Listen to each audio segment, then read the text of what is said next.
The boot came at her ribs like a missile. Not a training strike, not a demonstration, a full-power combat kick designed to shatter bone and collapse lung tissue. The kind of attack that ends fights and destroys careers. Captain Kira Stone didn't step back. She moved forward into the violence, her left hand catching the ankle mid-flight with the precision of someone who'd done this 1,000 times in places where hesitation meant death. Her right hand drove upward into the extended knee joint, applying force against the architecture of ligament and cartilage in the direction God never intended. The crack echoed across the parade ground like a rifle shot. 500 Marines went silent, the kind of silence that follows catastrophic violence when the brain is still processing what the eyes just witnessed. Master Sergeant Wade Kruger's scream came a heartbeat later, raw and primal, stripped of the machismo that had filled the training arena moments before. He collapsed onto the concrete, his leg bent at an angle that made combat veterans look away.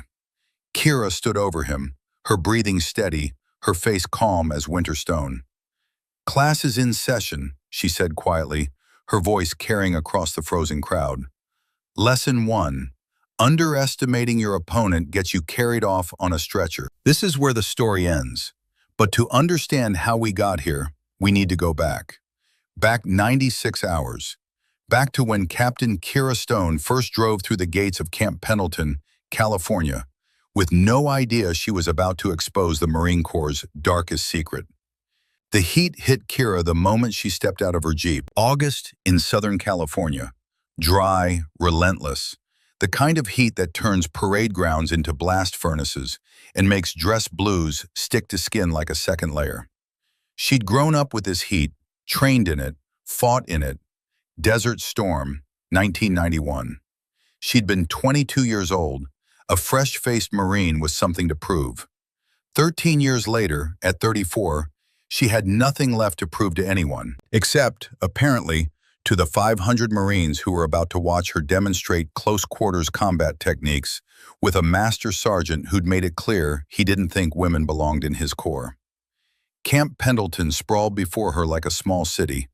18 miles of California coastline converted into the Marine Corps' premier West Coast training facility. Kira had been here before, years ago, when she was still learning how to be a warrior instead of teaching others. The base hadn't changed. Same Spanish-style buildings. Same palm trees standing sentry along the main road. Same smell of diesel fuel and gun oil, and young men testing their limits. What had changed was her.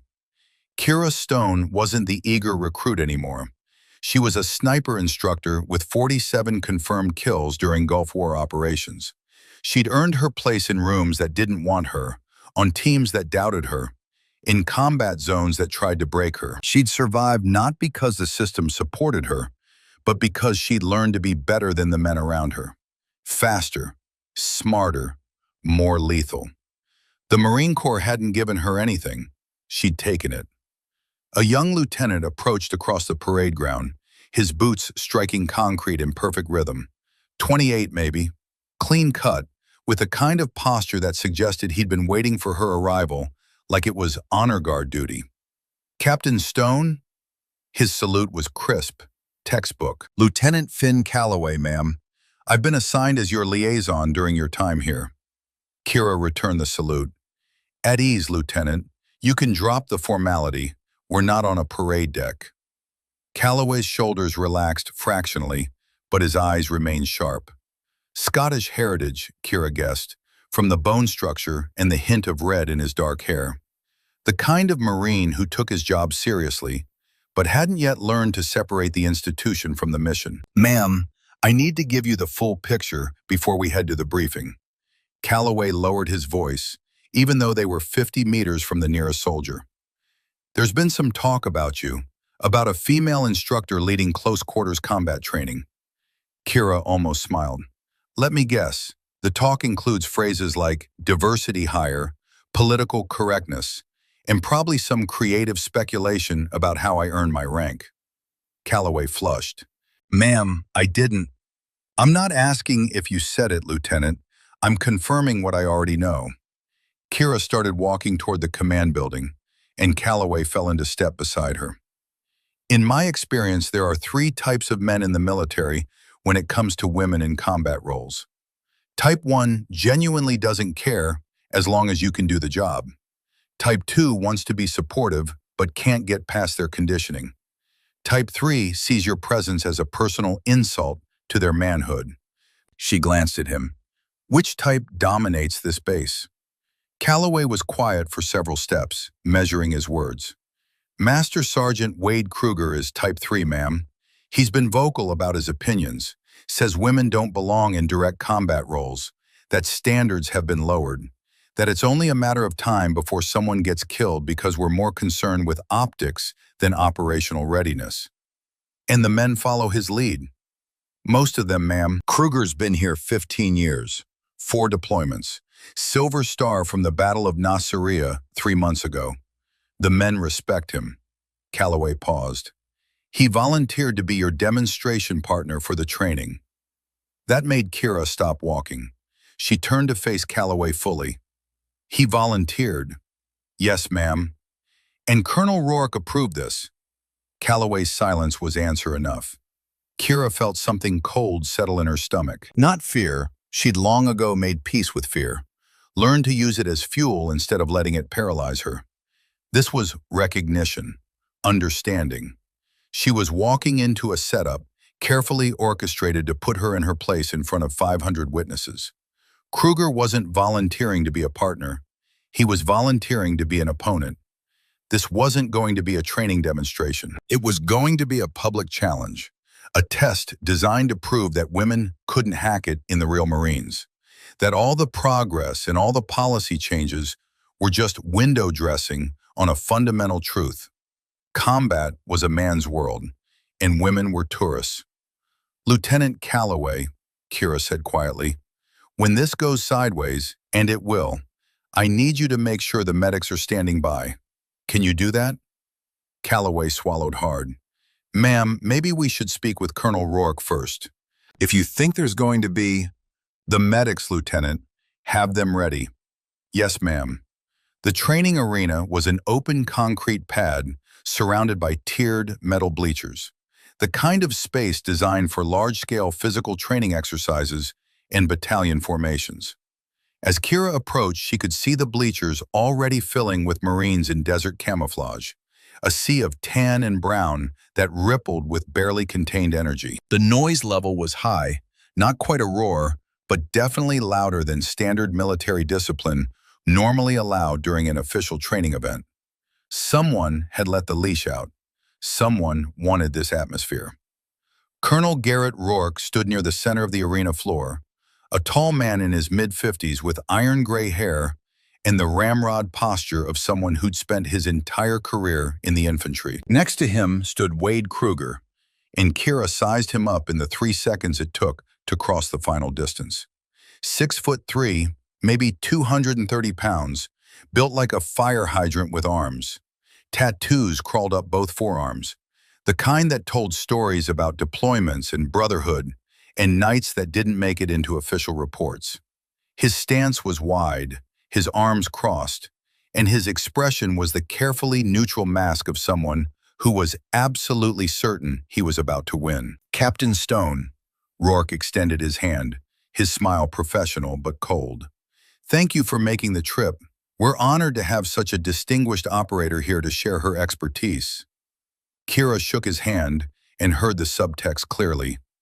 Honored, distinguished, expertise, all the right words, delivered with just enough emphasis to signal that he didn't entirely believe them, that this was a performance for the assembled battalion, a show of institutional support that would evaporate the moment she failed to meet expectations. She turned to Kruger and extended her hand. Master Sergeant. Kruger looked at her hand for a beat too long before taking it. His grip was crushing, the classic alpha male handshake designed to establish dominance before a word was even spoken. Kira let him squeeze, kept her face neutral, didn't reciprocate. She'd learned a long time ago that men like Kruger measured themselves by how much they could hurt you, how much you'd flinch. She didn't flinch. When he finally released her hand, she saw the flash of satisfaction in his eyes. First point to him, in his mind. "I've heard a lot about you, Captain," Kruger said, his voice carrying across the arena. Several Marines in the front rows leaned forward. "Looking forward to seeing what all the fuss is about." "Glad to be here, Sergeant." Rourke stepped forward, raising his voice to address the battalion. "Gentlemen, we have a unique opportunity today. Captain Kira Stone comes to us from Naval Special Warfare, where she's served as a SEAL sniper instructor for the past 6 years. She's here to demonstrate advanced close-quarters combat techniques that have been proven effective in the most demanding operational environments our nation faces." He paused, letting the words settle.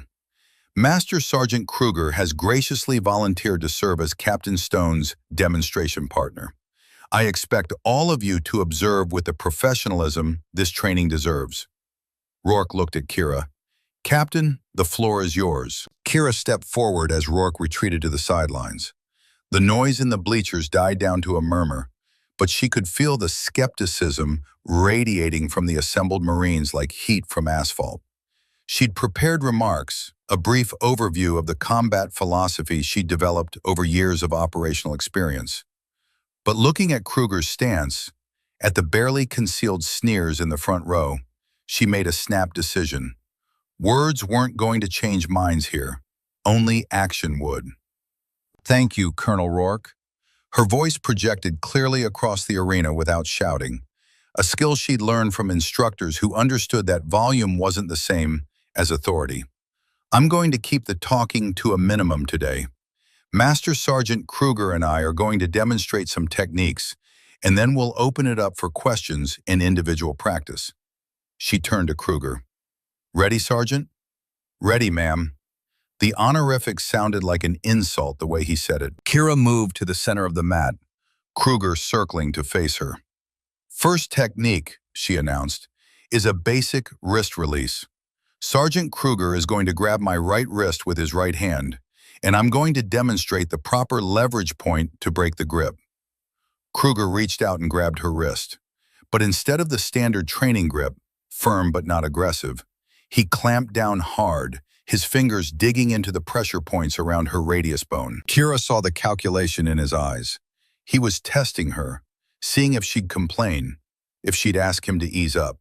If she did, he'd won before the demonstration even started. She didn't complain. She rotated her wrist sharply against his thumb, the weakest point of any grip, and stepped in close, using her body weight to amplify the leverage. His hand popped free, and she stepped back smoothly. The key is understanding that the thumb can't maintain the same grip strength as the 4 fingers combined. You attack the weak point, not the strong point.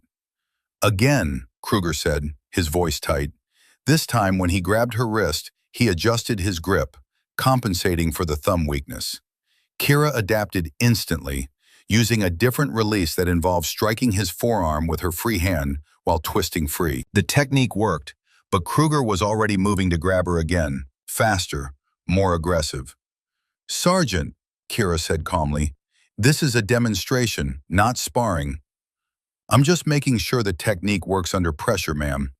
His tone was respectful, but his eyes said something else entirely. Wouldn't want to teach the troops something that fails in a real situation. There it was, the challenge, delivered with just enough plausible deniability that calling him out would make her look weak. Kira heard the murmur from the bleachers, sensed the shift in energy.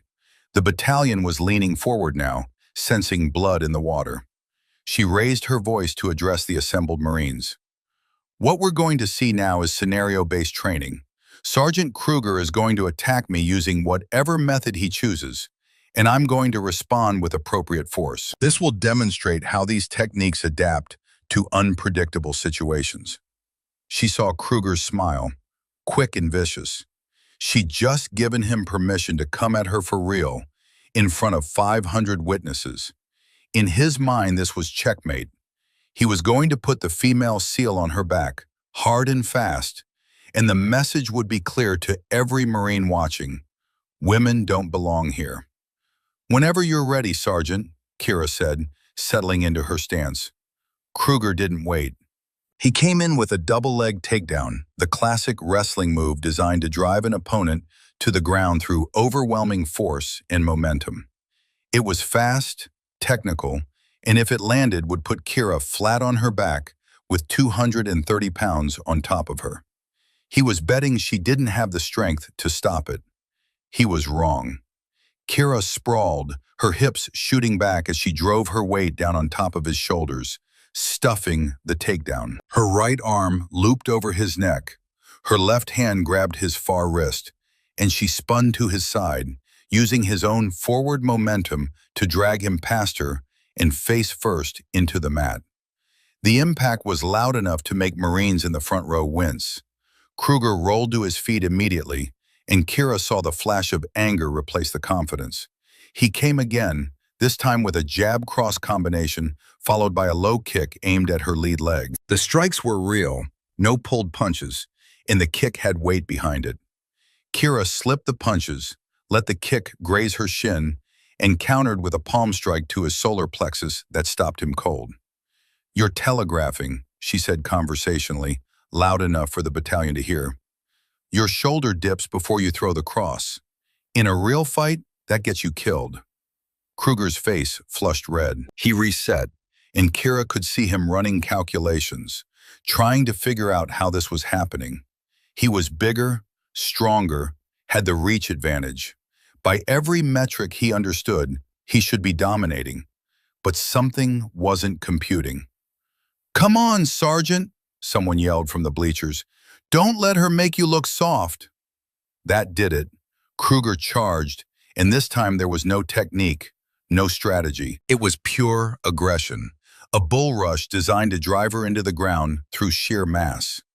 Kira sidestepped, grabbed his outstretched arm, and used a basic judo throw to redirect his momentum.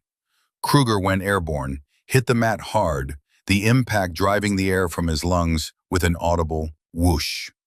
The arena went quiet.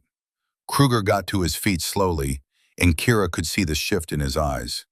The confidence was gone, replaced by something darker. Desperation. He'd built his reputation on being the alpha, the toughest man in the room, and that identity was crumbling in front of 500 witnesses. Men like Kruger, when cornered, became dangerous. Not because they were skilled, but because they stopped caring about consequences. "Good effort, Sergeant," Kira said, offering him an out. "That's enough for the demonstration. Let's break down what we just—" "We're not done." Kruger's voice was flat, cold. "One more round, unless you're too tired." Kira felt the trap closing. If she stopped now, Kruger would spin it as her backing down, being unable to continue. If she continued, he was going to escalate, and someone was going to get hurt. She glanced at Colonel Rourke, but the colonel's face was carefully neutral. He wasn't going to intervene. This was her problem to solve. "All right, Sergeant," she said quietly. "One more round." Kruger circled, his breathing heavy, his fists clenched. Kira watched his feet, his shoulders, reading the micro movements that telegraphed intent. He was going to try something big, something designed to end the fight in one move. She just needed to identify what. He feinted with a jab, then exploded forward with a front kick aimed at her midsection. But at the last second, the kick changed trajectory, rising toward her ribs with the full power of his legs behind it. It was the kind of strike that could crack ribs, collapse a lung, end a fight decisively.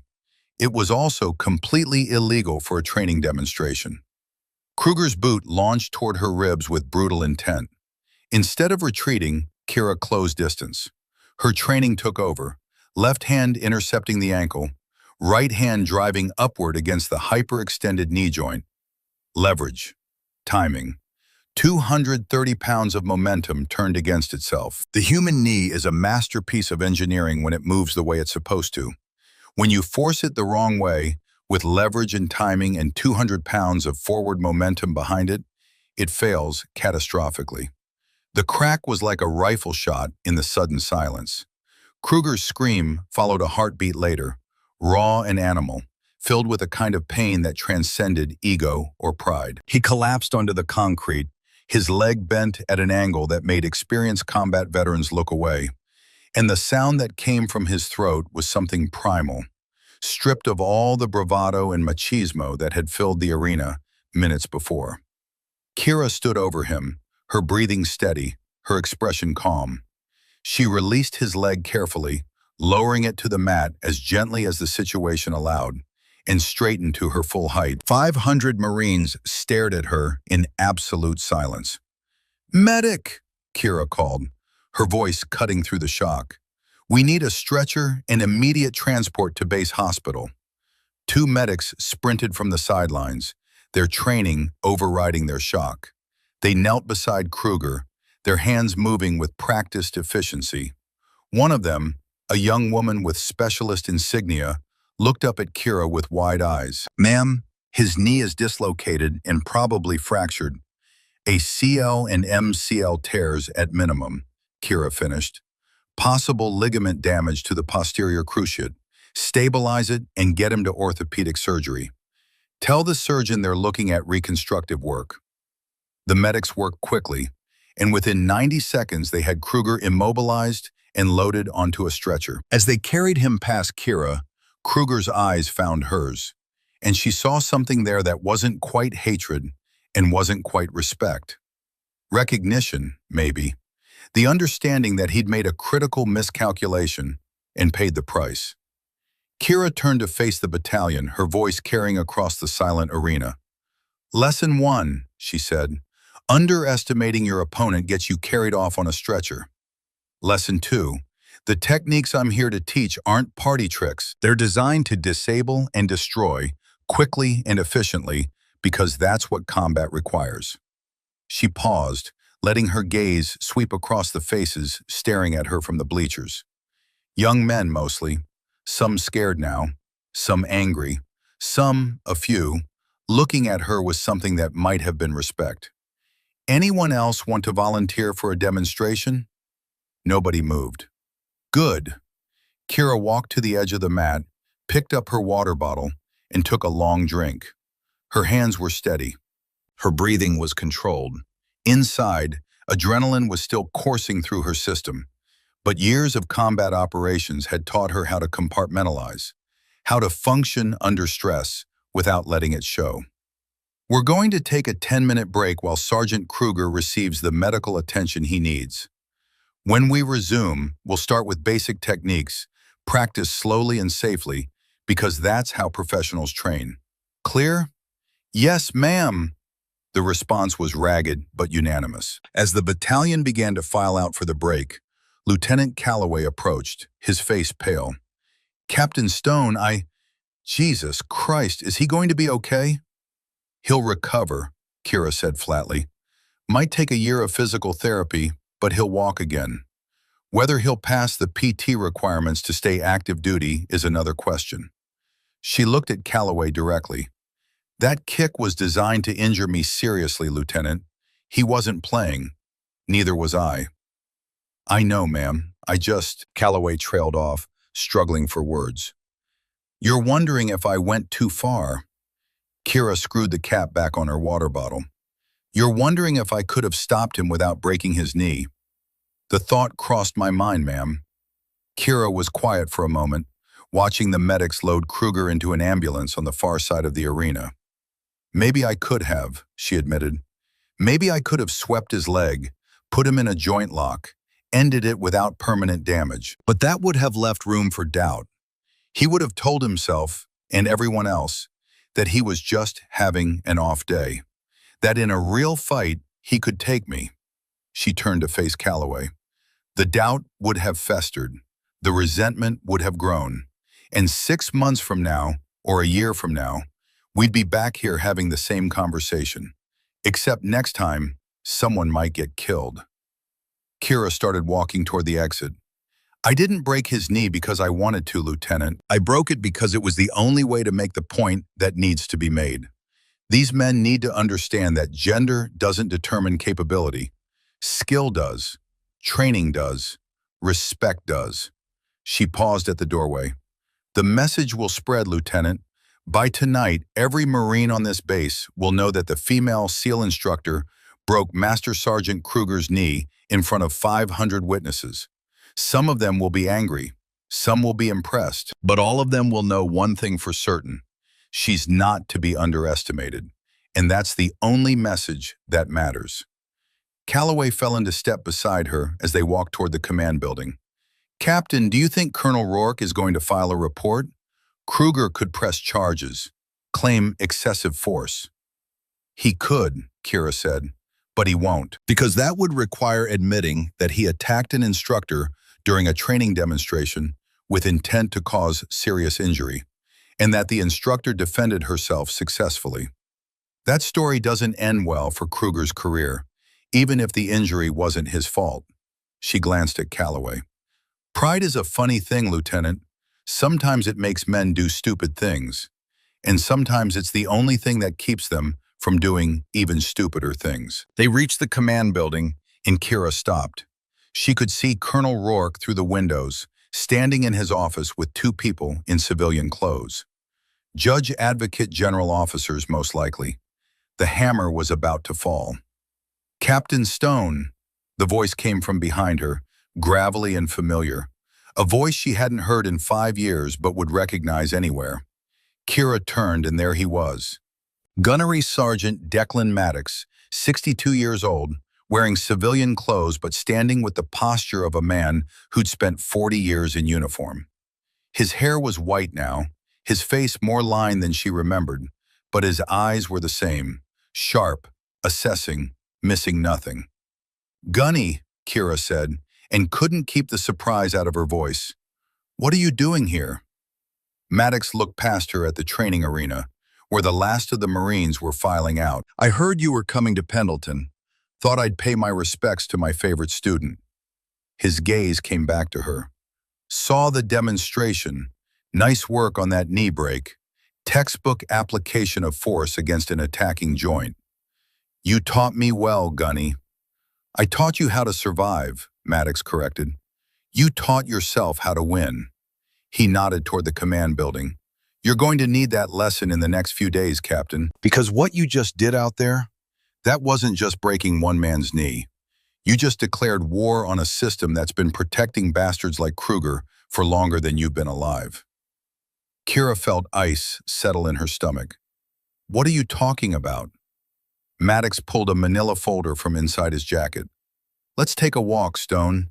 There are some things you need to know about Master Sergeant Wade Kruger, and about the officers who've been covering for him for the past 15 years. They walked in silence to the parking lot, where Maddox's old pickup truck sat baking in the afternoon sun. He opened the passenger door and pulled out a cardboard box, setting it on the hood. "5 years ago, I tried to investigate Kruger," Maddox said, opening the box. 3 female Marines had been transferred off Pendleton in a 6-month period, all after filing harassment complaints. I thought it was suspicious. Started asking questions." He pulled out files, spreading them across the hood. "Colonel Rourke, Major Rourke, back then, shut me down. Told me I was creating problems where none existed. Told me if I kept pushing, I'd find myself retired whether I wanted to be or not." Maddox looked at Kira, and she saw something in his eyes she'd never seen before. Pain, old and deep. "I kept pushing, and in 1998, I found myself retired. Honorable discharge, full pension, but retired nonetheless." Kira looked at the files. Names, dates, complaint forms. "How many women, Gunny?" 12 that I could document, probably more that never reported." Maddox's jaw tightened. "One of them was my goddaughter, Sergeant Bryn Sullivan, 28 years old, best damn Marine I ever trained." He pulled out a photo, a young woman in dress blues, smiling, confident, alive. Bryn filed a complaint against Kruger in '95. 14 pages, detailed, with physical evidence. Rourke ordered a psychiatric evaluation. The base psychiatrist diagnosed her with borderline personality disorder. She was administratively discharged within 30 days. Maddox's voice cracked slightly. "She killed herself 6 months later. Pills and alcohol. Left a note saying she couldn't live with the shame of being called unstable, of having her service questioned, of being thrown away like garbage. Kira felt fury building in her chest, hot and clean. Rourke knew. Rourke knew. His predecessors knew. The whole chain of command knew, Stone. They've been protecting Kruger for 15 years because his daddy was a general officer. Because it was easier to transfer the women than deal with the problem. Because maintaining unit cohesion was more important than justice. Maddox started gathering the files back into the box. I've spent 5 years compiling this evidence, waiting for the right moment, the right catalyst. He looked at Kira. You breaking Kruger's knee in front of 500 Marines? That's the catalyst I've been waiting for. What do you need from me, Gunny? I need you to not back down, not apologize, not let them bury this like they buried everything else. Maddox's eyes were fierce. They're going to come after you, Stone. JAG investigation, media pressure, maybe even criminal charges. They're going to try to make you the villain in this story. Can you handle that? Kira thought about Bryn Sullivan, about the 12 other women in those files, about how many more there might be, silent and suffering, convinced that speaking up would only destroy them. I can handle it, Gunny. Good, Maddox handed her the box. Then let's go to war. They were interrupted by Lieutenant Calloway running across the parking lot. Captain Stone, Colonel Rourke wants to see you in his office. Now. And there are JAG officers with him. Kira looked at Maddox, who nodded. She took the box, feeling its weight in her arms. Evidence. Truth. Justice delayed, but not denied. Let's see what the colonel has to say, she said. Colonel Rourke's office was exactly what Kira expected. Spartan, military, decorated with the symbols of a career spent climbing the ranks. Unit patches, deployment photos, commendations framed on the walls. Everything in its place, everything controlled. The 2 JAG officers stood by the window, Major Helen Lancaster and Captain Roland Bishop, both in service dress, both watching her with professional assessment. Captain Stone, Rourke didn't stand. These officers are from the Judge Advocate General's Corps. Major Lancaster and Captain Bishop, they have some questions about today's incident. Kira remained standing, the box of files still in her arms. Of course, sir. Major Lancaster spoke first. Captain, I've reviewed footage of the incident from multiple angles. I've also spoken with several witnesses. I need you to walk me through your decision-making process when you applied the technique that resulted in Master Sergeant Kruger's injury. Which part, ma'am? Kira kept her voice level. The decision to defend myself against an attack, or the decision to use sufficient force to neutralize the threat. Lancaster's expression didn't change. Let's start with your assessment of the threat level. Did you believe Master Sergeant Kruger intended to cause you serious bodily harm? Yes, ma'am. His kick was aimed at my rib cage with full power. A strike of that nature can fracture ribs, puncture a lung, cause internal bleeding. I assessed it as a scenario requiring immediate defensive action, and I responded accordingly. Captain Bishop leaned forward. Master Sergeant Kruger claims he was pulling the kick, that it was never intended to make full contact, and that you responded with excessive force. Kira looked Bishop in the eye. Master Sergeant Kruger is lying, sir. The silence in the room was absolute. That's a serious accusation, Captain, Lancaster said quietly. It's a serious lie, ma'am. Kira set the box down on Rourke's desk. I've been in enough fights to know the difference between a pulled strike and a committed one. Kruger committed. He put his full weight into that kick, telegraphed his intent with his footwork, and followed through past the point of control. He wanted to hurt me. He just didn't expect me to be capable of stopping him. Rourke's face was stone. Captain Stone, these are serious allegations you're making about a decorated NCO.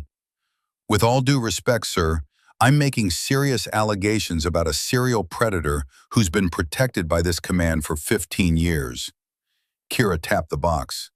And I have the evidence to prove it. She pulled out the top file and opened it on the desk. Private Claire Donovan, 1988, filed a harassment complaint against then Sergeant Kruger. Complaint dismissed by then Captain Garrett Rourke as a misunderstanding. Donovan transferred to Camp Lejeune within 72 hours. Another file. Sergeant Bryn Sullivan, 1995, filed a 14-page complaint with physical evidence against Master Sergeant Kruger. Major Rourke ordered a psychiatric evaluation. Sullivan was diagnosed with borderline personality disorder and administratively discharged.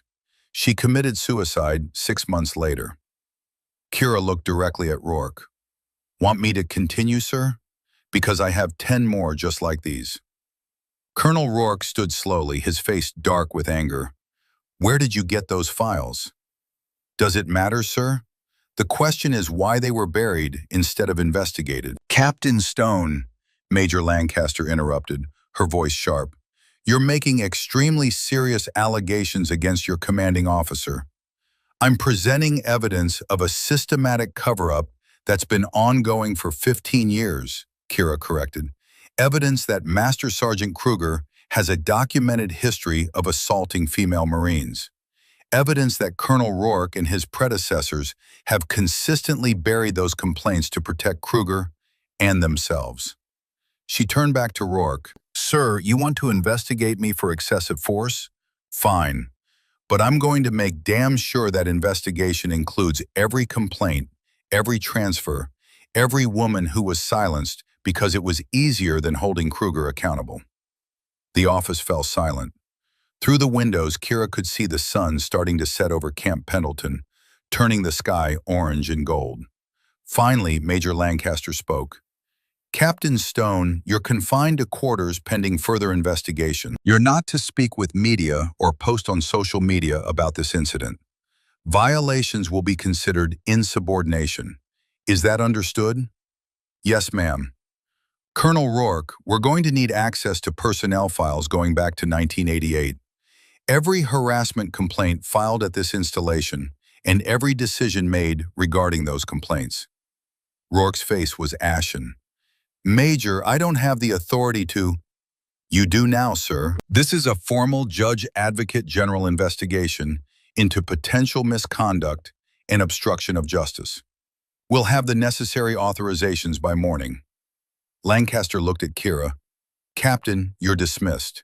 Remain available for questioning." Kira gathered the box of files and left, Gunny Maddox waiting for her in the hallway. "How bad?" Maddox asked quietly. "They confined me to quarters, ordered me not to talk to media." Kira smiled without humor. "They think they can control this, bury it quietly like they buried everything else." "Can they?" "Not anymore, Gunny." Kira looked at the box in her arms.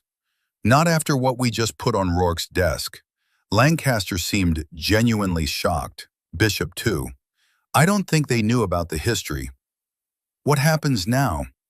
Kira thought about that. "Now the system tries to protect itself. JAG will investigate, but slowly, carefully, looking for ways to minimize damage. Rourke will lawyer up. Kruger will play the wounded warrior, and I'll be the villain who used excessive force against a decorated combat veteran." She started walking toward her temporary quarters. "But we have one thing they don't, Gunny. We have the truth. And truth has a way of getting out, no matter how hard people try to bury it." Her phone buzzed. A news alert.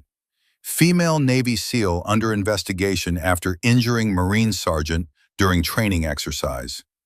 The video was already going viral. 2 million views in 4 hours. Another buzz. A text from her daughter Harper. "Mom, what's happening? The news is saying terrible things about you. Please call me." Kira dialed. Harper picked up on the first ring, her voice tight with fear. "Mom, are you okay? They're saying you attacked someone." "I'm fine, sweetheart. Listen to me. You're going to hear a lot of things over the next few days. Some of them will be true, some won't be. But I need you to know that I did what I had to do. I protected myself, and in doing so, I protected a lot of other people who couldn't protect themselves." "I don't understand." "You will," Kira said softly. "Soon. But right now I need you to be brave for me. Can you do that? I'll try, Mom. That's my girl. I love you. I love you too.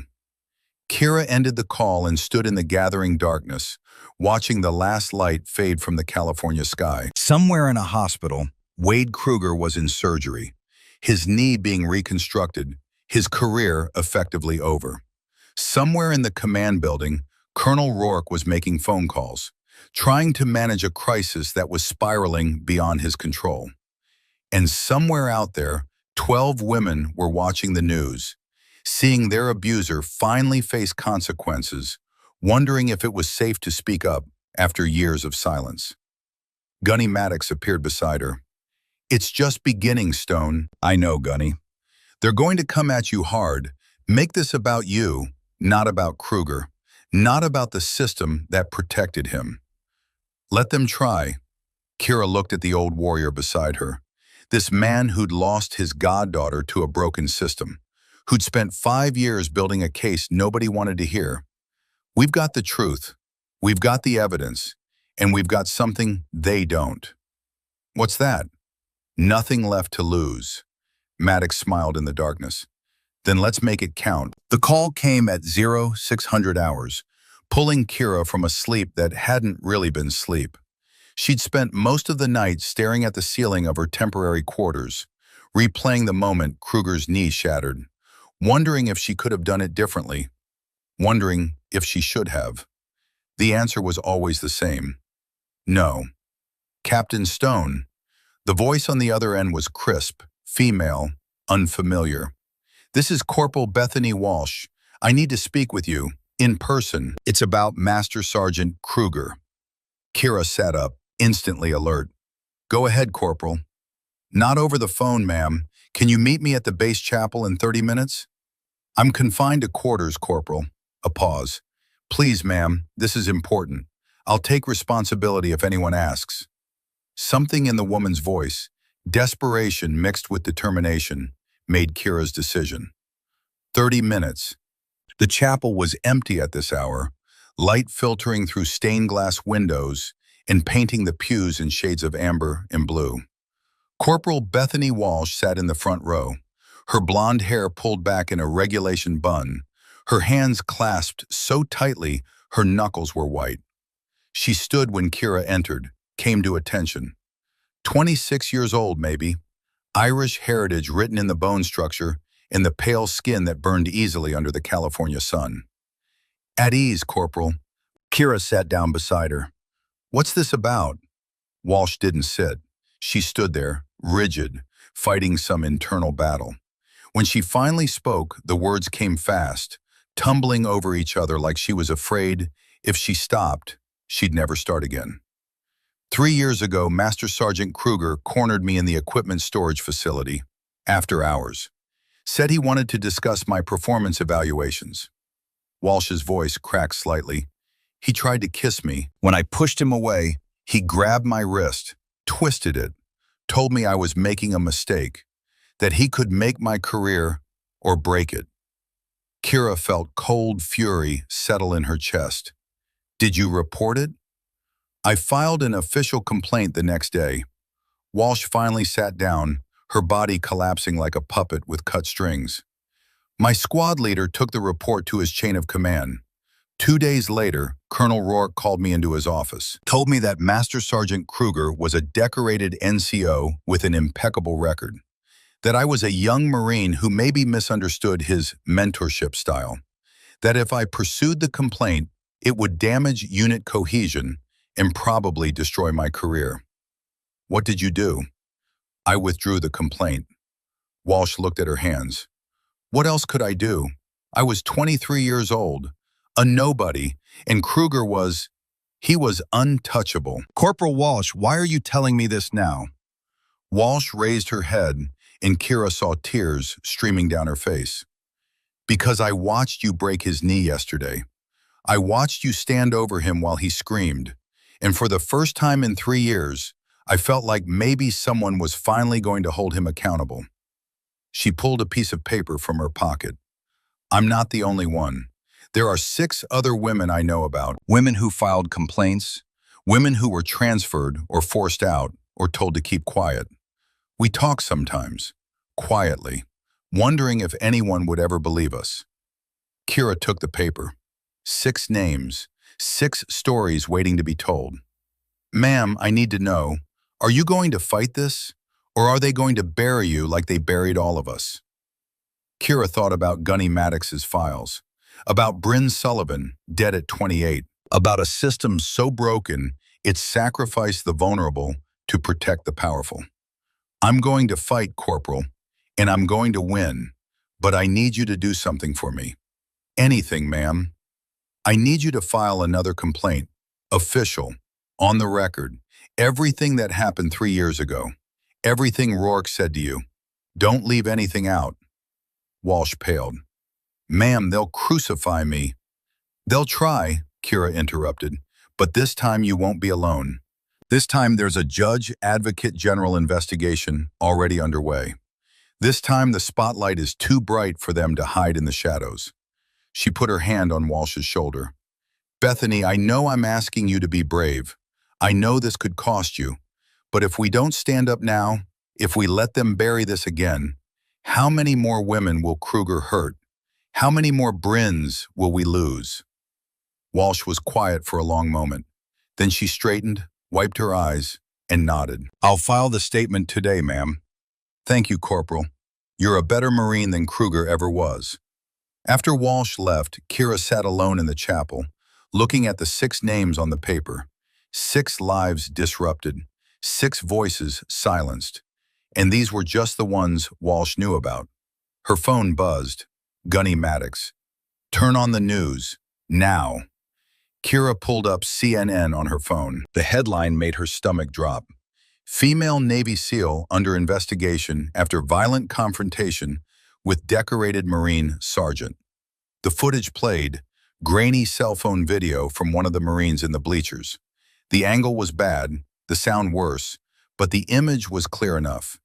Kira catching Kruger's leg, the technique, the crack. Kruger screaming, Kira standing over him, face cold, emotionless.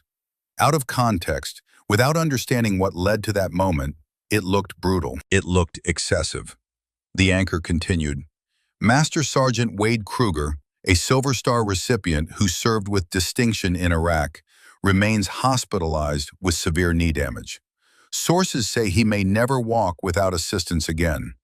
Captain Kira Stone has been confined to quarters, pending a military investigation into possible excessive use of force. Kira's phone rang. Her ex-husband, Owen. Have you lost your mind? Owen didn't wait for pleasantries. You broke a man's leg on camera, Kira. On camera. Do you have any idea what this is going to do to you? To Harper? Owen. I'm watching you destroy your career in real time. For what? To prove some point about how tough you are? To protect women who can't protect themselves, Kira said quietly. To hold a predator accountable. To change a system that's been broken for decades. By breaking a man's knee. He attacked me first, Owen, with intent to seriously injure. I defended myself. The media doesn't care about that. The public doesn't care about that. All they see is a woman beating up a war hero. Owen's voice softened slightly. Kira, walk away. Take whatever deal JAG offers you. Retire quietly. Think about Harper. I am thinking about Harper. I'm thinking about the world I want her to grow up in. One where women don't have to choose between their safety and their careers. You're going to lose everything. Maybe, Kira said, but some things are worth losing everything for. She ended the call and found Gunny Maddox waiting outside the chapel. Saw the news, he said. They're painting me as the aggressor. Of course they are. It's easier than admitting the system failed. Maddox pulled out his truck keys. Come on, there's someone you need to meet. They drove in silence through the morning traffic, heading north toward Oceanside. Maddox's house was a small ranch-style home 3 miles from the base, the kind of place a career Marine buys when he finally hangs up his uniform and tries to figure out what civilian life means. Inside, a woman was waiting, mid-40s, with the bearing of someone who'd spent years in positions of authority. She stood when they entered, and Kira recognized the look in her eyes, the particular 1,000-yard stare that came from combat experience. Major Sienna Blackwood, the woman said, extending her hand, retired, or maybe I should say forced out. They sat at Maddox's kitchen table, and Blackwood told her story. 1994. I was a captain, one of the first female combat pilots in the Marine Corps. Distinguished record in Desert Storm, fast-tracked for promotion. Blackwood's voice was matter-of-fact, clinical. Wade Kruger was a staff sergeant then. He cornered me in the base gym after hours, tried to force himself on me. She pulled a small tape recorder from her purse. I fought him off, filed an official complaint the next morning with then Major Garrett Rourke. And this is what happened. Blackwood pressed play. The recording was old, the audio quality poor, but the voices were clear enough. A younger Rourke, his tone threatening. Captain Blackwood, I strongly advise you to reconsider this complaint. Staff Sergeant Kruger comes from an important family. His father is Brigadier General Marcus Kruger. You're a female officer in a male-dominated field. How do you think this looks? Blackwood's voice, younger but firm. I don't need protection, sir. I need justice. Rourke, what you need is to think about your career, because if you push this, I'll have no choice but to question your judgment, your fitness for command, and I have colleagues who will back me up. Is one incident really worth destroying everything you've worked for? The recording ended. I withdrew the complaint, Blackwood said quietly, took voluntary retirement in '95. Couldn't stomach staying in an institution that valued a predator's daddy's reputation more than my safety. She looked at Kira with fierce eyes. I've been waiting 9 years for this moment, Captain. 9 years for someone to finally make these bastards pay. Tell me what you need from me. I need you to go on the record. Official statement to JAG. Everything that happened. Everything Rourke said. Done. After Blackwood left to file her statement, Maddox made coffee and they sat in silence for several minutes. How many, Gunny? Kira finally asked. How many women has Kruger hurt? 12 that I documented. Walsh makes 13, probably more who never reported. Maddox stared into his coffee. Bryn was the one that broke me, my goddaughter, and the system chewed her up and spit her out because it was easier than holding one man accountable. Tell me about her. Maddox pulled out a photo album. Bryn Sullivan in dress blues, eyes bright with pride. Bryn at 20, graduating from boot camp. Bryn at 28, 3 months before she died, the light already fading from her eyes. March '95, 14-page complaint, physical evidence, everything documented. Maddox's voice cracked. Didn't matter. Rourke ordered psych eval. 30 days later, she was discharged, diagnosed with borderline personality disorder by a psychiatrist who golfed with Rourke every weekend. He closed the album. She came to me for help. I tried every door, every officer. They all said the same thing. Don't make waves. 6 months later, she took pills and alcohol. Left a note saying she couldn't live with being called unstable. That's when you started investigating. That's when I declared war on a system that murdered my goddaughter as surely as if they'd put a gun to her head. Maddox looked at Kira. I pushed too hard, too fast. In '98, I found myself retired, but I never stopped building this case. You breaking Kruger's knee? That's the opening shot in a war these bastards never saw coming. Kira's phone buzzed. Lieutenant Calloway. Ma'am, you need to see this. Washington Post just broke a story. Kira pulled up the article on her phone. The headline hit her like a fist. AMP Pendleton officials systematically dismissed sexual harassment complaints for 15 years. She read fast, her pulse accelerating with each paragraph. Someone had leaked everything: complaint forms, email chains, transfer orders, psychiatric evaluations. The article detailed 19 separate incidents involving Kruger and female Marines. 19, not 12, not 13, 19. Every single complaint dismissed or downgraded. 3 different company commanders had received complaints. 2 battalion commanders had been briefed, and in every case, the decision was the same: insufficient evidence, personality conflict, female Marine being oversensitive. Gunny, did you leak this? Maddox shook his head. Not me, but someone high up wants this story public. Wants the pressure so intense they have no choice but to make systemic changes. The article cited multiple officials with direct knowledge of the cover-up. Someone was feeding information to the media. Kira's phone rang. A Washington, D.C. area code. Captain Stone, this is Senator Victoria Ashford, Senate Armed Services Committee. We need to talk. Kira stepped outside, into Maddox's backyard, where California sunshine made everything look deceptive. Senator, I've been reviewing documents regarding the situation at Camp Pendleton, documents that paint a very disturbing picture of institutional failure. Ashford's voice was cultured, East Coast aristocracy, but hard underneath. I'm convening emergency hearings. You'll be asked to testify. Ma'am, I'm currently under JAG investigation. I'm aware. The investigation will continue, but Congress has oversight authority, Captain. And what I'm seeing suggests this goes far beyond one training incident. This is about a culture of silence that's existed in the Marine Corps for decades. Ashford paused. My son died in Desert Storm. Friendly fire. I've spent 30 years in the Senate trying to make sure our military takes care of its people. What happened to you? What happened to those 19 women? That's a failure of leadership at the highest levels, and I intend to expose it. What do you need from me, Senator? The truth. All of it, no matter who it implicates. After the call ended, Kira stood in the sunshine, watching Maddox through the window. The old warrior who'd lost his goddaughter to a broken system, who'd spent 5 years building a case nobody wanted to hear. Her phone buzzed again. Harper.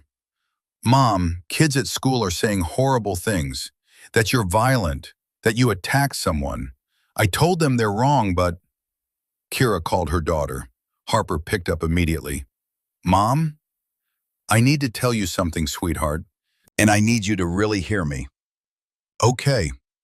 Over the next few weeks, you're going to hear a lot of stories about me. Some will say I'm a hero. Some will say I'm a villain. The truth is probably somewhere in between.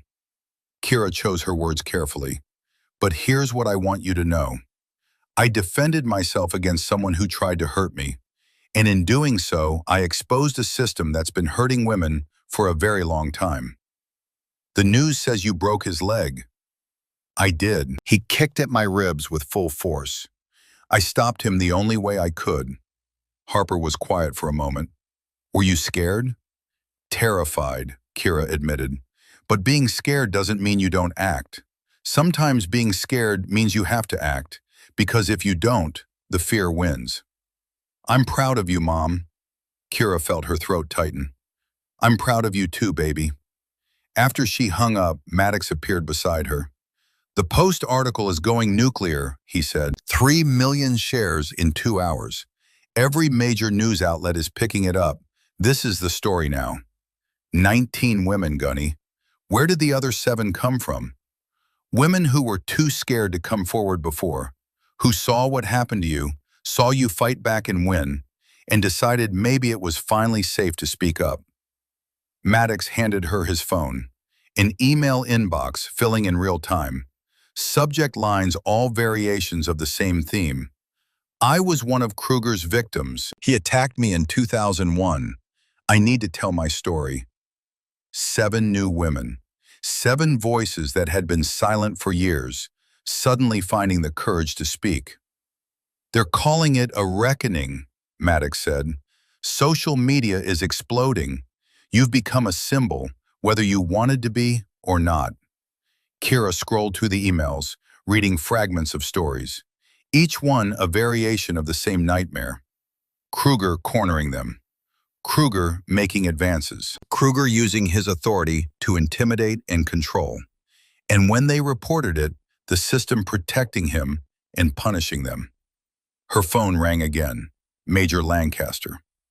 Captain Stone, I need you to report to my office immediately. We have new information that changes the scope of this investigation.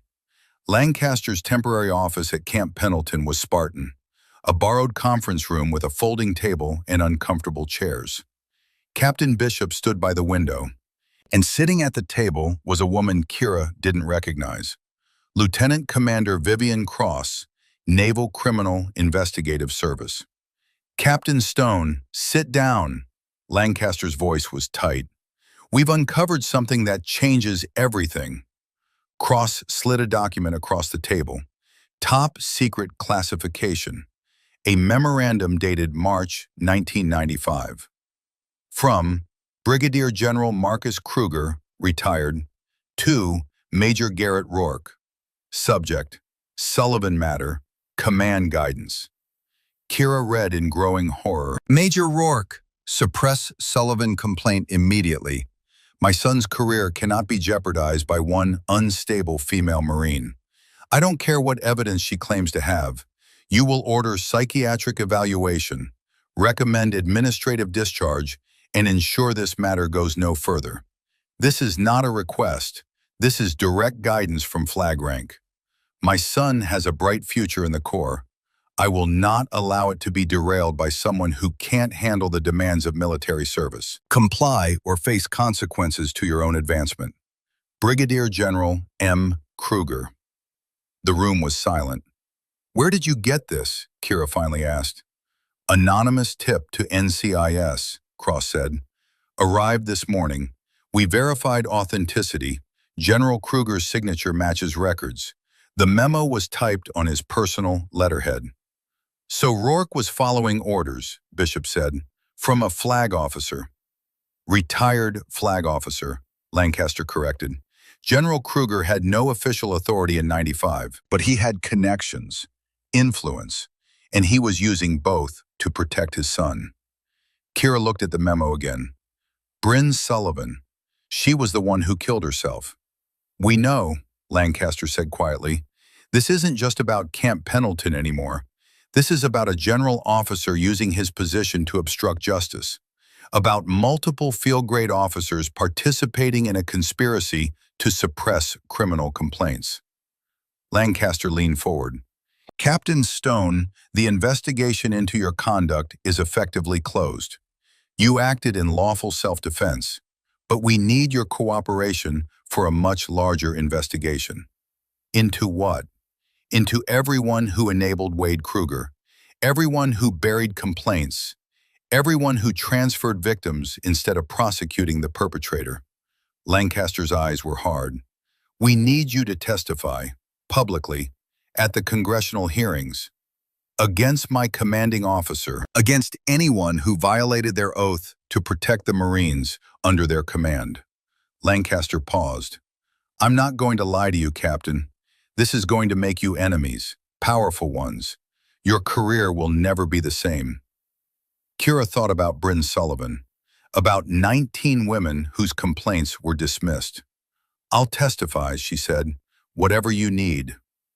3 days passed in a blur of depositions and interviews. The story metastasized beyond anything Kira had anticipated. Not just Camp Pendleton. Reports started coming in from other Marine installations.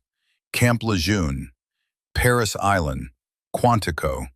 Women who'd been silent for years, suddenly finding the courage to speak. The pattern was always the same. Senior NCO abuses authority. Female Marine reports it. Command buries the complaint. Woman is transferred, discharged, or forced out. 47 women, 8 different perpetrators, 15 officers who'd systematically covered up complaints. The Marine Corps was hemorrhaging credibility. The Commandant made a statement about zero tolerance. The Secretary of Defense ordered an independent investigation. Congress demanded hearings, and through it all, Wade Kruger remained hospitalized, his attorney filing motions and giving interviews about how his client was being railroaded. Kira was in Maddox's kitchen when Lieutenant Calloway called with the news. "Ma'am, Kruger checked himself out of rehabilitation this morning against medical advice. His attorney says he's planning to attend the congressional hearing in person, that he wants to confront you directly." Kira felt ice in her veins. Kruger was desperate, making moves that didn't make tactical sense. He was going to show up on crutches, maybe in a wheelchair, play the wounded warrior for the cameras. "Let him come," she said. The night before the hearing, Kira sat in Maddox's living room, reviewing her testimony with attorneys from the Department of Defense. Every word was vetted, every claim supported by documentation. Maddox appeared in the doorway. "Stone, there's someone here to see you." Bethany Walsh stood in the hallway, no longer in uniform, civilian clothes, discharge papers in her hand. "They forced me out," she said without preamble. "Medical retirement, post-traumatic stress disorder from the Kruger assault. Happened so fast I didn't even have time to fight it." Kira felt rage building. "When?" "Orders came through this afternoon. I'm officially separated as of tomorrow morning." Walsh's voice was hollow. 3 years of exemplary service, gone, because I told the truth." "Who signed the orders?" "Colonel Rourke, his last official act before he was placed on administrative leave." Kira pulled out her phone and called Major Lancaster. "Major, we have a problem. Corporal Walsh just received discharge papers, signed by Rourke." "That son of a bitch." Lancaster's voice was tight with fury. "He's retaliating against a witness. That's obstruction of justice. I'll have the orders reversed by morning." But the damage was done. Walsh wasn't the only one.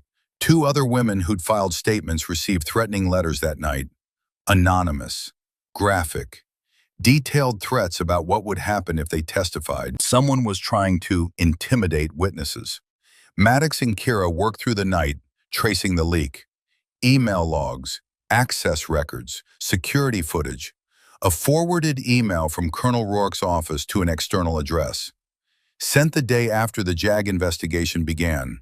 Subject: witness list, confidential. The email contained names of all the women who'd filed statements, their duty stations, their contact information. "Who has access to Rourke's email?" Kira asked. Calloway checked the access logs. "Only 3 people. Rourke himself, his executive officer, Major Thomas Brennan, and his administrative assistant." "Brennan." Kira felt pieces clicking together. "Any relation to Wade Kruger?" Calloway's face went pale. "Major Thomas Brennan is Wade Kruger's cousin. They grew up together, both sons of Marine officers. The conspiracy went deeper than they'd thought. Not just protecting one predator, protecting a network, a family dynasty. We need to tell everyone." Kira pulled out her phone and called Senator Ashford directly. The hearing was scheduled for 9 a.m. Eastern Time.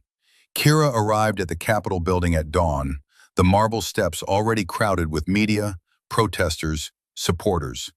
Inside, the hearing room was packed. Senate Armed Services Committee, full attendance. Cameras, reporters. And in the front row of the public gallery, 13 women. The survivors: Bethany Walsh, Sienna Blackwood, and 11 others. Gunny Maddox sat in the back row, wearing his dress blues for the first time in 5 years. Kira caught his eye, and he nodded once. And across the aisle, separated by a center corridor, sat Wade Kruger in a wheelchair, his leg in a cast, his attorney Franklin Cross beside him. Their eyes met, and Kruger smiled. Cold, confident. Senator Victoria Ashford called the hearing to order. "This committee will come to order. We are here to investigate serious allegations of systemic failures in the United States Marine Corps' handling of sexual harassment and assault complaints. Captain Kira Stone, please rise and be sworn in." Kira stood, raised her right hand. "Do you swear to tell the truth, the whole truth, and nothing but the truth, so help you God?" "I do." "Please be seated." Ashford looked at Kira with eyes that had seen 3 decades of military scandals. "Captain Stone, before we begin our inquiry, I want to ask you one question that I think gets to the heart of why we're all here."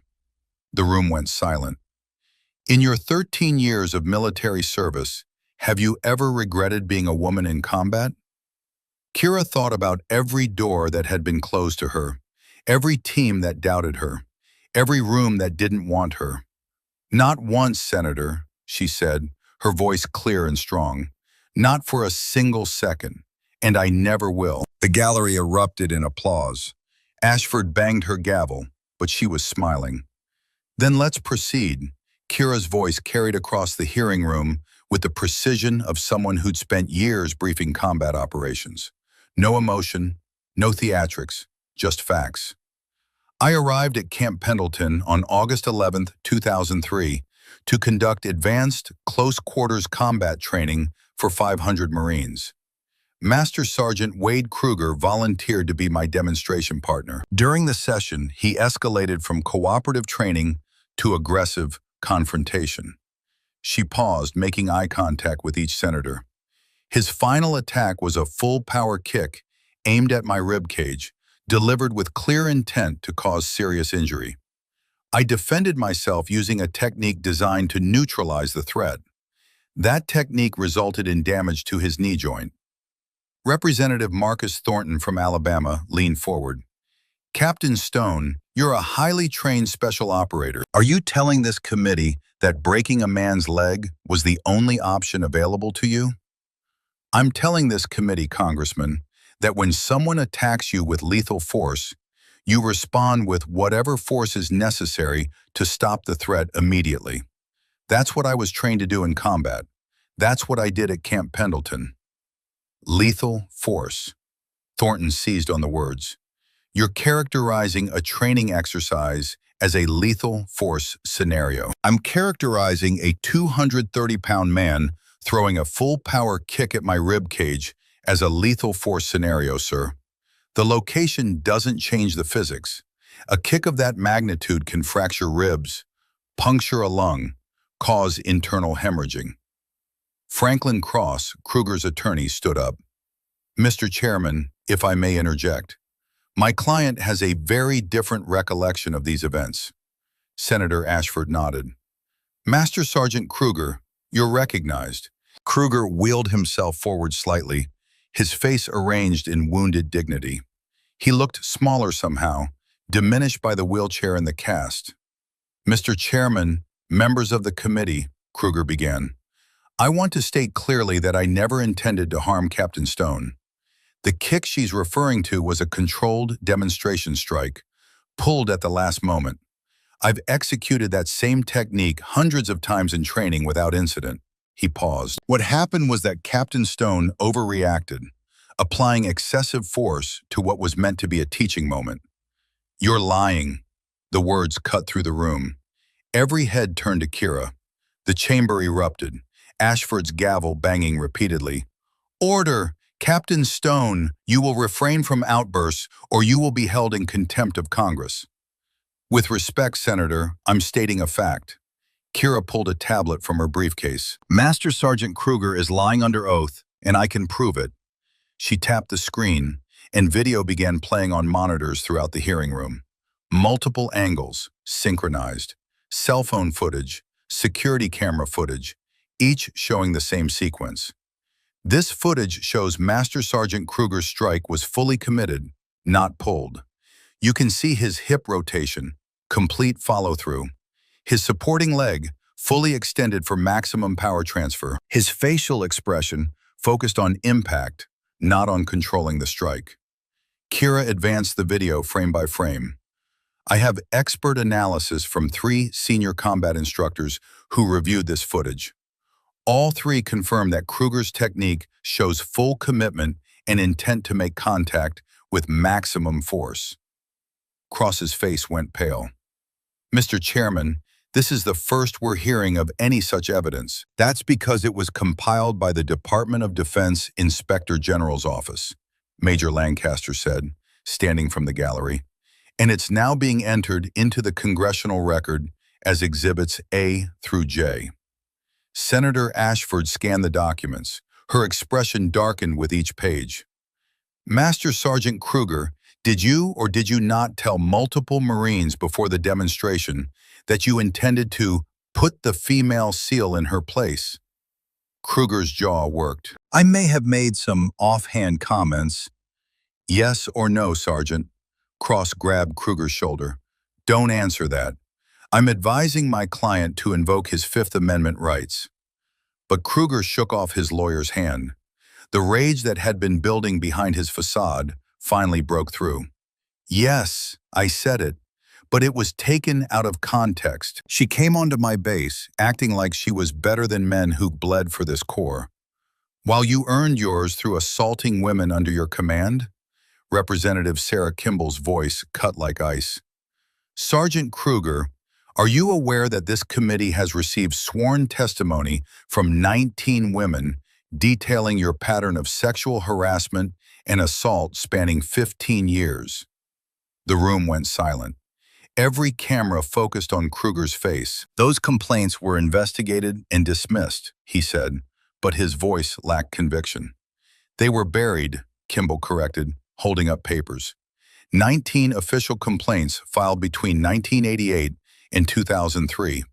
19 separate women who had no contact with each other, all describing the same pattern of behavior. She began reading. Private Claire Donovan, 1988. Sergeant Kruger cornered me during night training, attempted to kiss me, grabbed my wrist when I refused. Complaint dismissed as misunderstanding. Donovan transferred within 72 hours. Another page. Corporal Alexa Brennan, 2001. Master Sergeant Kruger used training exercises as opportunity for inappropriate contact, made comments about my body, suggested I could advance faster if I was friendlier. Complaint dismissed. Brennan transferred. Another. Sergeant Bryn Sullivan, 1995. Master Sergeant Kruger assaulted me in the base gymnasium. When I fought him off, he told me I'd regret refusing him, that he had friends in high places. Complaint resulted in psychiatric evaluation. Sullivan diagnosed with personality disorder.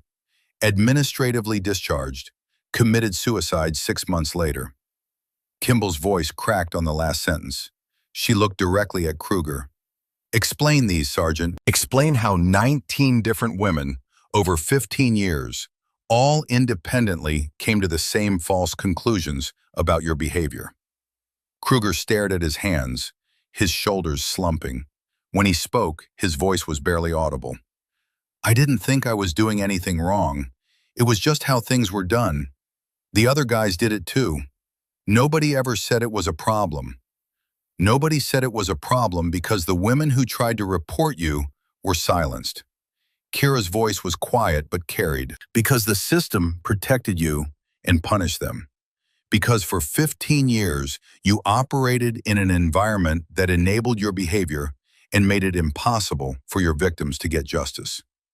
Kruger looked up at her, and for the first time she saw something other than anger. Shame. Real, profound shame. I never thought of it that way, he said. I just thought they were being too sensitive, that they couldn't handle the core. That's what every predator tells himself, Sergeant, Kimball said coldly. We need systems that protect victims and hold perpetrators accountable, regardless of rank, regardless of connections. Senator Ashford leaned forward.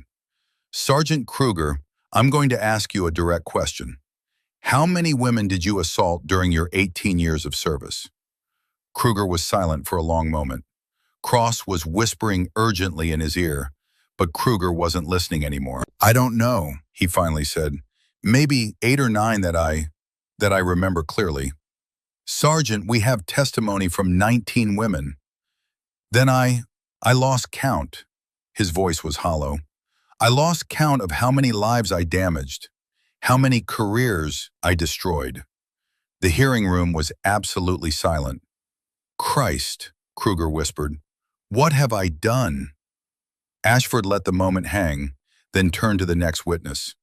Colonel Garrett Rourke, please come forward. Rourke approached like a man walking to his execution. He'd aged visibly, new lines around his eyes, gray in his hair. He wore his dress uniform, every ribbon precisely placed, but the uniform couldn't hide what was happening underneath. Colonel Rourke, you received 12 harassment complaints regarding Master Sergeant Kruger over your 15-year tenure at Camp Pendleton. Why did you dismiss every single one? Rourke's prepared statement died in his throat. He looked at the stack of evidence. at the 19 women in the gallery, at Kira's unwavering gaze. I followed the legal advice from my staff judge advocates in each instance, he began, but the words sounded hollow. Ashford produced an email. This shows you ordered dismissals before JAG review in at least 7 cases. You didn't follow legal advice, Colonel. You prevented legal review. General Kruger was my commanding officer, Rourke said, his composure cracking. He built my career. Every promotion, every assignment, I owed all of it to him. When his son's first complaint came in, the general made it clear what was expected of me. General Kruger retired in 1992. Why did you continue protecting Wade Kruger for 11 more years? Rourke's hands were shaking. Because it became easier to transfer the women than address the problem. Easier to maintain unit cohesion than challenge a popular NCO. Easier to tell myself I was protecting the institution than admit I was protecting one man at the expense of everyone under my command. Easier than justice, Colonel? Yes, Senator. Rourke looked at the 19 women. Easier than justice, and I will regret that choice for the rest of my life. Senator Ashford pulled out another document. Colonel, I'm going to read something, and I want you to tell me if you recognize it. She began reading. Kira felt ice in her veins as she recognized the words. The memo from General Marcus Kruger. Major Rourke, suppress Sullivan complaint immediately. My son's career cannot be jeopardized by one unstable female Marine. This is direct guidance from flag rank. Comply or face consequences to your own advancement. Ashford looked up. Do you recognize this memorandum, Colonel? Yes, ma'am. Did you comply with these orders from a retired general officer who had no legal authority over you? Yes, ma'am. Why? Because I was a coward, Rourke's voice broke. Because I valued my career more than Bryn Sullivan's life, more than 19 women's dignity, more than my oath to protect every Marine under my command. He looked directly at Kira. Captain Stone did what I should have done 15 years ago. She stood up to a predator when everyone else was looking away. She sacrificed her reputation, possibly her career, to protect Marines I was supposed to protect. She's a better officer than I ever was. The hearing continued for another 3 hours. Testimony from the 19 women. Testimony from Lancaster about the depth of the conspiracy. Testimony about the network of officers who'd systematically covered up complaints across multiple Marine installations. By the time Ashford gavelled the hearing closed, the scope of the scandal was clear. Not just Camp Pendleton, not just Wade Kruger, a systemic failure that had victimized 47 women across 4 Marine bases, 8 perpetrators, 15 officers who'd covered up complaints. This committee will recess for deliberation, Ashford announced, but I can tell you now that we will be recommending comprehensive reforms to military harassment policies across all service branches. And we will be recommending criminal prosecution for those who violated their sacred trust. As the chamber cleared, Kira found herself surrounded by the 19 women. Bethany Walsh, Sienna Blackwood, 11 others whose names she'd learned over the past week. Thank you, Walsh said simply, for believing us, for fighting for us. You fought for yourselves, Kira corrected. I just gave you a platform. Gunny Maddox appeared through the crowd, his dress blues immaculate, his eyes bright with unshed tears. Bryn can rest now, he said quietly. You gave her justice, Stone. After 9 years, you finally gave her peace. The aftermath moved with bureaucratic inevitability. Military courts-martial, forced retirements, criminal prosecutions. Wade Kruger pleaded guilty to 7 counts of sexual assault and 3 counts of conduct unbecoming. 15 years in federal prison, dishonorable discharge, forfeiture of all pay and benefits.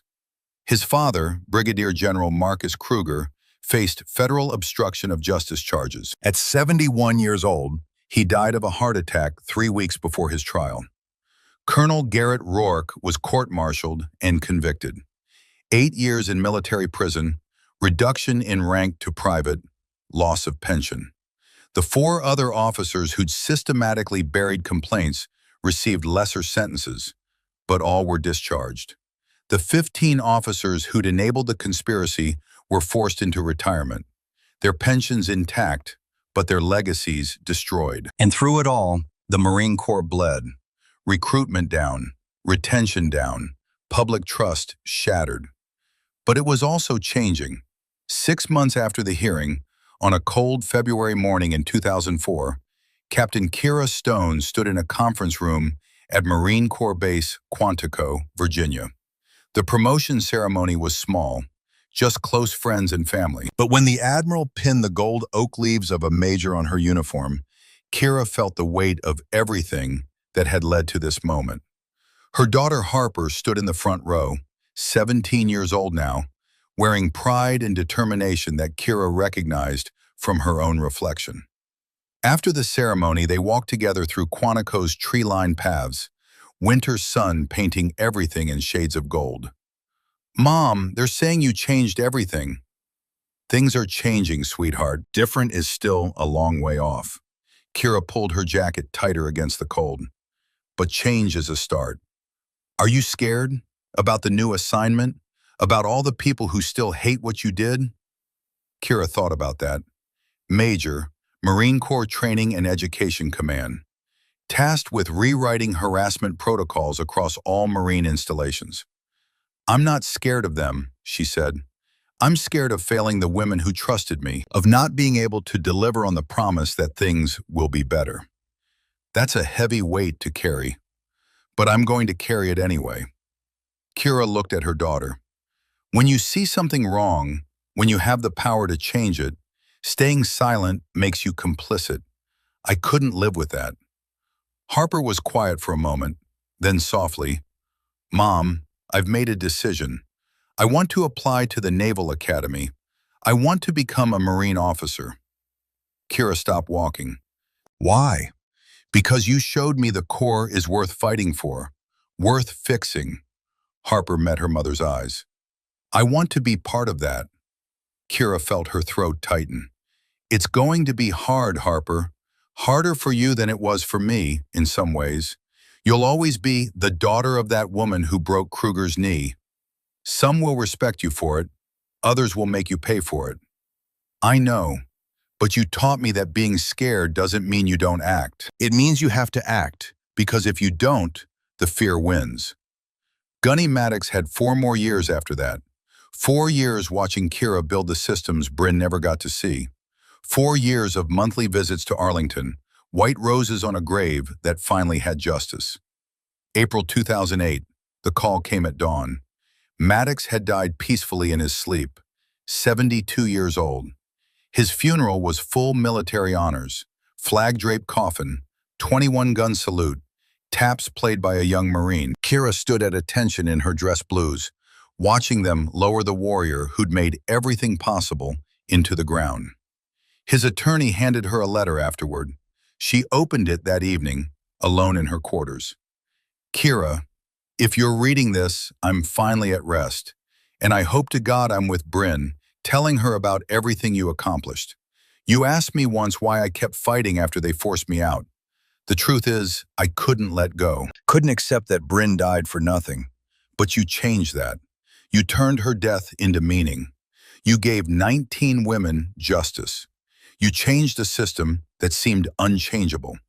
The chevrons I gave you, my Vietnam chevrons, I want you to understand what they represent. 40 years of service, 3 tours in Vietnam, Desert Storm, hundreds of Marines trained, and 1 goddaughter lost to a system I failed to protect her from. You succeeded where I failed. You broke the machine. You proved that one person, standing in the right place at the right time with the right amount of courage, can change everything. I'm proud of you, Major Stone, prouder than I have words to express. You're the Marine I always hoped to be. Give them hell, make it count, and never forget that Bryn is watching, grateful beyond measure. Semper Fidelis, always faithful, to the Corps we love, not the one that failed us. Gunny Declan Maddox. Kira folded the letter carefully, her vision blurring. She looked at the grave, at the headstone that would mark where the old warrior finally found peace. "Mission accomplished, Gunny," she whispered. "Rest easy." The work continued. By 2010, the Military Justice Improvement Act passed Congress with bipartisan support, removing harassment cases from the chain of command and creating independent investigative bodies. Female recruitment numbers climbed for the first time in a decade. Retention rates improved. 47 women received justice, 8 perpetrators imprisoned, 15 officers discharged. And in 2013, 10 years after breaking Kruger's knee, Major Kira Stone taught close-quarters combat at Quantico. 40 Marines, half women, a future Bryn died dreaming about. "Ma'am, is it true you broke a master sergeant's knee in front of 500 Marines?" a young male Marine asked. The class went silent, everyone interested in Kira's answer. "I neutralized a threat using appropriate defensive force," Kira said calmly. "That's the job. That's what you're all being trained to do." A female Marine, 22 and confident in a way that would have been impossible 15 years ago, asked, "Did you regret it, ma'am?" Kira paused, looking at the diverse faces staring back at her. Men and women training together as equals, a future that had cost more than anyone should have had to pay. "I regret that I had to do it," she said finally, "but I don't regret doing it. There's a difference." She resumed the demonstration, and as the class practiced the techniques, Kira felt the weight of Gunny Maddox's chevrons in her pocket. Carried them everywhere now, a reminder of the price of justice and the cost of silence. Her phone buzzed. Harper, now a second-year midshipman at the Naval Academy, top of her class. "Mom, made the dean's list again, and I've been selected for a summer training cruise, following in your footsteps." Kira smiled, typing back, "Never follow in my footsteps. Blaze your own trail. That's an order." The response came immediately, "Yes, ma'am, but I learned that from watching you." That evening, Kira drove to Arlington Cemetery. 2 graves now, Bryn Sullivan and Declan Maddox, side by side, goddaughter and godfather, reunited in death. She placed white roses on both headstones. "The Senate passed comprehensive military justice reform today," she told them. "Independent oversight for all harassment cases, mandatory reporting, real consequences for officers who bury complaints. It took 10 years, but we got there." The wind rustled through the trees, carrying the scent of cherry blossoms.